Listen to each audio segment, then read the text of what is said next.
Ողջույն, այսօր մի շատ հետաքրքիր պատմություն ես լսելու, լավ տեղավորվիր և ուշադիր լսիր։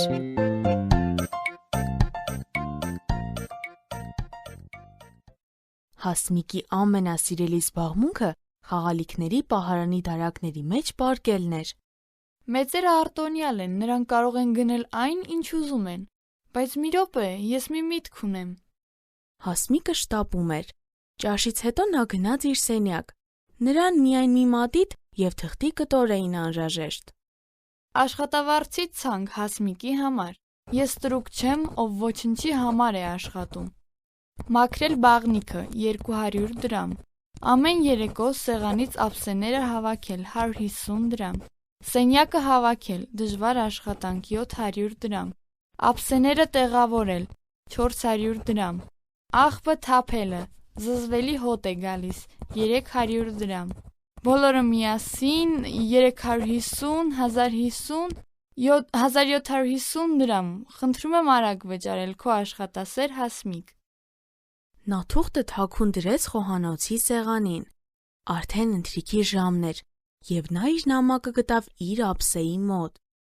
բայց նա բացեց, երբ մենակ էր։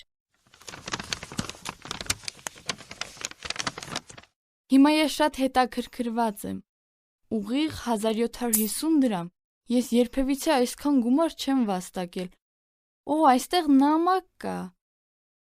Իմ սիրելի Հասմիկ, ահա քո վարձատրությունը։ Դու բավական աշխատասեր աղջիկ ես։ Երբ ժամանակ կունենաս, կարդա իմ աշխատավարձի թուղթը։ 10 տարվա լվացքի համար ոչինչ, 10 տարի կերակուր պատրաստելու համար ոչինչ, երբ հիվանդ էիր, քեզ խնամելու համար ոչինչ,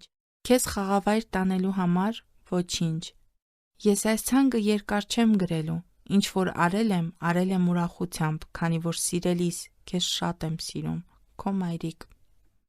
Հասմիկը շատ էր ամաչում։ Նա վազեց մայրիկի մոտ և գրկեց նրան։ Մամ, ես այլևս քեզ այսպիսի թուղթ չեմ տա։ Ահա, վերցրու քո գումարը։ Ես քեզ սիրում եմ։ Ուրիշներին օգնելը ուրախություն է պարգևում, տալը նույնպես։ Ուզում ես ուրախություն տալ։ Կարծում եմ, հիանալի գաղափարներ կունենաս, թե ինչպիսի անակնկալներ անես մայրիկիդ, և հիշիր, ուրիշների համար անելը ուրախություն է պարգևում։ Մեզ հետ կարող ես կապվել hypocric@gmail.com հասցեով։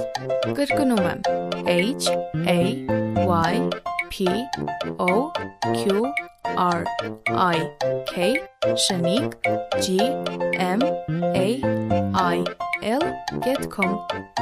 Կհանդիպենք հաջորդ թողարկմանը։ Ձեզ հետ է Եվնիկեն։